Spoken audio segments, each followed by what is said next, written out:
Hello and welcome back to another video on my channel ready study go by Dhairya Bansal. और आज हम again अपने arithmetic progressions, जिसके पीछे हमने last 3 videos already 3 parts already बना दिए हैं, आज हम उसका पॉसिबली लास्ट पार्ट लेकर आ गए हैं, जिसमें हम कुछ गिने चुने एनसीईआरटी के ही क्वेश्चंस के बारे में बात करेंगे क्लास 10th के, जिससे हमको एक बेसिक अंडरस्टैंडिंग भी मिल जाएगी क्वेश्चंस की और हमको पर्टिकुलर एनसीईआरटी के बारे में भी थोड़ा बहुत आइडिया ओवरव्यू लग जाएगा। इनके अलावा अगर किसी भी क्वेश्चन में किसी तरीके की आप लोगों को दिक्कत हो तो कमेंट सेक्शन में बता देना, आई विल सॉल्व इट।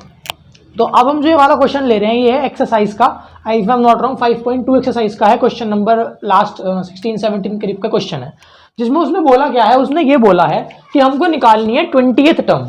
ठीक है, ये तो हमको पता है 28 टर्म निकालनी है। हमारे पास एक सिंपल nth टर्म का फॉर्मूला हमको पता है। हमारा nth टर्म का फॉर्मूला क्या होता है, an हमारे पास क्या होता है a plus n-1 into D. हमको डायरेक्ट फॉर्मूला पता है, कोई भी nth टर्म है जो भी n की वैल्यू होगी हम यहाँ पे पुट करके हम निकाल देंगे। बट इस वाले क्वेश्चन में एक छोटी सी ट्रिक जो उसने चेंज करी हुई है वो है लास्ट टर्म, कि हमको लास्ट टर्म से निकालना है 20th टर्म।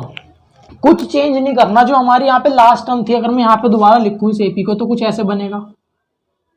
देखो यहाँ पे हमारा डी क्या आ रहा है, हमारे हमको पता है ए की वैल्यू तो इस वाले केस के लिए फिलहाल 3 है और डी की वैल्यू क्या है प्लस का 5, करेक्ट है। 3 + 5 तभी वो 8 आया है, करेक्ट। बट क्योंकि हमने एपी उल्टी ली है तो अगर यहाँ से 5 बढ़ रहा है तो उल्टे आने पर 5 माइनस हो जाएगा। दैट मीन्स मेरा डी क्या आ जाएगा माइनस का 5। ए मेरे पास ऑब्वियसली क्या आ गया 253। ये वाला ए मेरा कैंसिल हो जाएगा क्योंकि उसने हमको फ्रॉम द लास्ट टर्म से मांगा है। क्या मांगा है, ए मतलब 20th टर्म मांगी फ्रॉम द लास्ट टर्म से। ठीक है, हमारे पास ए की वैल्यू आ गई, हमारे पास डी की वैल्यू आ गई। हमारे पास सिंपली फॉर्मूला क्या है, ए 20 क्या हो जाएगा, ए यानी कि ए का मतलब क्या है 253 प्लस n-1 इंटू डी की वैल्यू क्या है -5। अब इस n की जगह मुझे पता है मैं क्या रख दूंगा 20, क्योंकि उसने मेरे को 20th टर्म की वैल्यू मांगी और हमारा n क्या होता है उसी टर्म की वैल्यू जो भी उसने मांगी है। तो 253 प्लस 20 - 1 इज 19। ठीक है, तो 19 मल्टीप्लाई बाय -5। ये -5 नहीं है, ध्यान रखना, ये मल्टीप्लीकेशन होता है तो यहाँ पर ये माइनस का 5 है 19 के साथ मल्टीप्लीकेशन में। तो जब मैं इसको मल्टीप्लाई करूंगा तो 9 5 45 और 50, दैट मीन्स प्लस माइनस का ये कितना बन जाएगा 95। और अब जब मैं इसको आगे कंटिन्यूएशन में पूरा सॉल्व कर दूंगा तो अगर 100 जाएंगे तो 153 158 possibly is the correct answer. यहां से मेरे को क्लियर हो गया कि फ्रॉम द लास्ट टर्म ये मेरी होगी।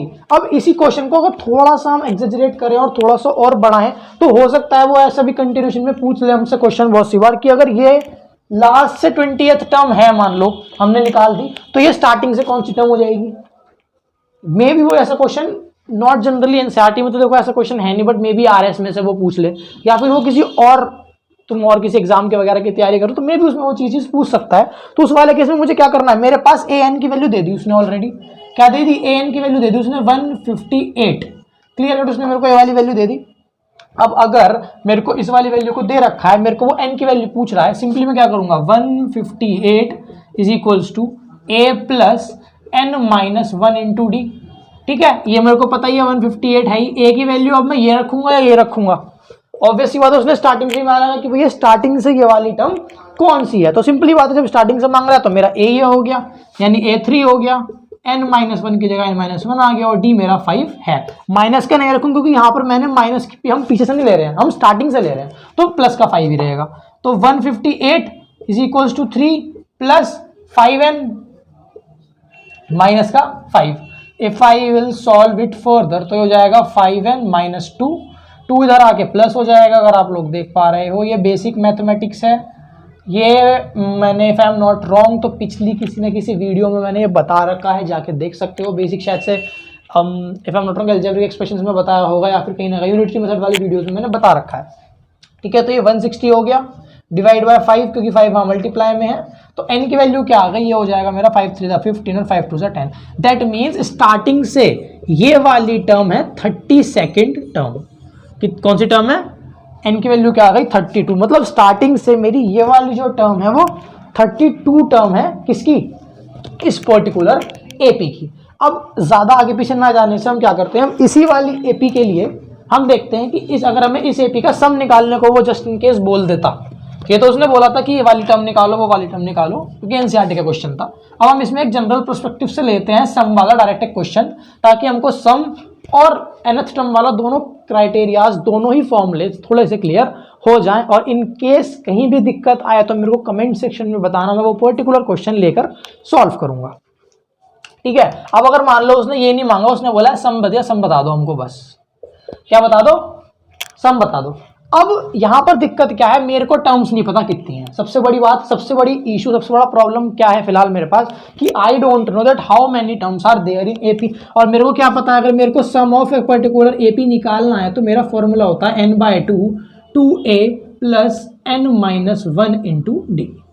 करेक्ट है, इतनी बात तो मुझे पता है। इसके अलावा मैंने और करके एक फॉर्मूला भी लिखवाया था, ध्यान होगा, a प्लस एल, n/2 मतलब लगा के ये हटा देते हैं फिलहाल, n/2 a प्लस एल भी लगा सकता हूँ मैं फॉर्मूला। देखो एक बात का ध्यान अगर तुम दोनों लोगों ने दिया होगा, यहाँ पर देखो मेरे पास a भी है, मेरे पास l भी है, बट फिर भी मेरे पास n नहीं है। I don't know that how many terms are there in this AP.